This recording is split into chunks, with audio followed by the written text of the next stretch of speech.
where news comes first. From the Mesilla Valley and Las Cruces to El Paso and the borderland. This is ABC7's Good Morning El Paso. And today is a day of remembrance. This is video of the 60-year tradition known as Flags In at Arlington Cemetery. The 3rd U.S. Infantry Regiment placed more than 228,000 flags at grave sites to honor the nation's fallen heroes. And good Monday morning this Memorial Day. I'm Stephanie Valle. Hillary Florin is off today. It is 6:01. The Fort Bliss National Cemetery will also honor the sacrifice of our service members today. The annual Memorial Day ceremony begins this morning at 9 a.m. This is video from last year's service. Now, this is the time to show our gratitude to all the soldiers, Marines, sailors, airmen, Coast Guardsmen, and merchant Marines who sacrificed so much. The National Moment of Remembrance encourages all Americans to pause wherever they are at 3 p.m. local time for a minute of silence. And this Memorial Day weekend brought plenty of events to the borderland, including the KVIA Balloon Fest, which is still going on today. Now, this is a live look from Wet and Wild Water World. You can see it's pretty quiet out there as everyone is getting ready for the balloon launch, which is happening in just minutes.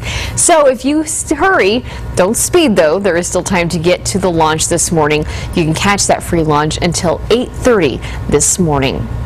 And now let's go to StormTracker Dan Martinez, who's filling in for Crystal Clyde this morning. And of course, you're advising people to take that light jacket just in case if they go out to the balloon launch. Yeah, exactly. You know, the mornings usually tend to be the cooler, we tend to see the cooler conditions, but mainly right around the sunrise. So right now is actually one of the cooler times of the entire day.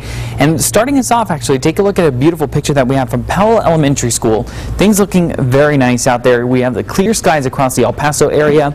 And you notice 64 degrees right now with those west-northwest winds at 7 miles per hour. Again, clear skies in El Paso. 49 degrees Las Cruces right now.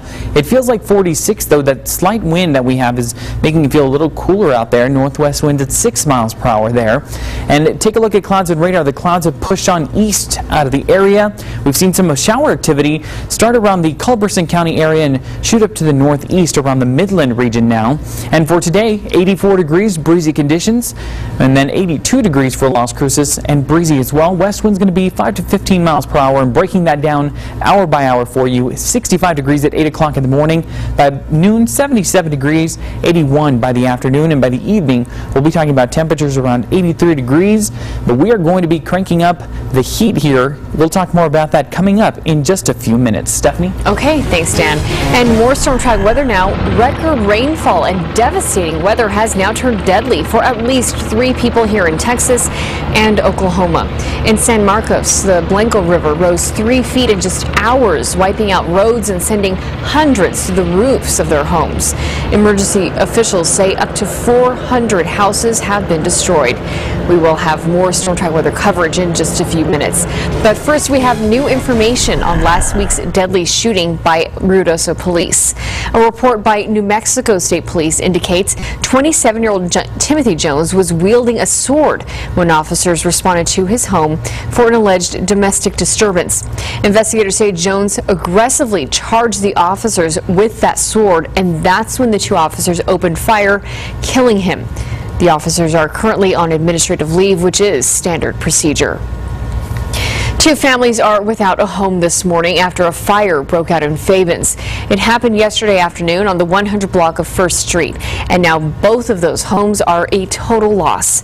ABC7's Luke Liddon spoke with the families and has their story.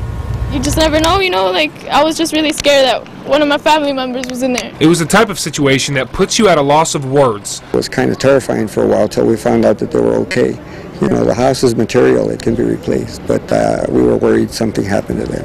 5 different fire departments showed up to the 100 block of 1st Street in Fabens to put out the fire that destroyed 2 mobile homes. When the blaze erupted, many family members were unsure if their loved ones were caught in the blaze. They weren't answering the phone, and we didn't know whether they couldn't or whether they were involved in it. This mother says she doesn't even know what to think because normally you see it happen to other people, and today it unfortunately happened to me. The cause of the fire is still under investigation, but officials say the flames started in the rear of one of the mobile homes, then spread to a neighboring mobile home. both homes destroyed. Damage to both properties estimated at $112,000. The families are devastated, but thankful no one was inside when the fire ripped through their homes. It kind of took a weight off my back, you know. At least I got all of them with me. Firefighters at the scene told me the Fabens fire chief was injured while putting out the fire, but they expect him to be okay. EMS crews took him to a nearby hospital as a precaution. The families know it's going to be a while before they get back on their feet, but everyone is trying to stay positive. Things happen, and hopefully we get the support of everybody to just keep going. And that was ABC 7's Luke Liddon reporting. The Red Cross is helping the families who lost their homes. The bankruptcy filing by El Paso Children's Hospital continues to send shockwaves through the community. And ABC 7 is still digging deeper into what happened. Good morning, El Paso's Andrew J. Polk is live with a recap of last night's ABC 7 Extra. Andrew? Good morning, Stephanie. While not wholly unexpected, El Paso Children's bankruptcy filing did come as a surprise to many public officials and community members. And on last night's ABC 7 Extra, we got a chance to find out more about what's been happening behind the scenes. County commissioners say UMC and thus taxpayers are owed an explanation from Children's because they've been essentially subsidizing the Children's Hospital for the last year. Children's leadership says UMC has been oppressive, practically a bully whose endgame is to take over Children's.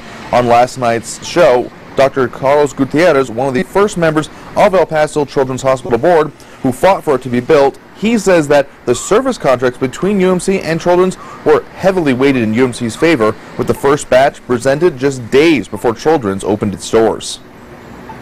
We were told, our Children's Hospital Board, if we don't get this thing signed, if we don't get these things signed, this hospital will not open next week. It's going to open in 1, 2, or 3 months. And by that time, we said, you know, we can't wait so long. But that's not all. As we've been reporting, trust was a major issue coming between the two hospitals. Coming up in the next half hour, what County Commissioner David Stout has to say about how that relationship has been handled. Stephanie? Okay, looking forward to it, Andrew. Thank you. At 6:08, taking a look at our TxDOT traffic cameras, you can see that I-10 near landfill, close on the far west side of the county. Things pretty quiet out there. No problems to tell you about. Of course, we'll keep an eye on things throughout the morning for you.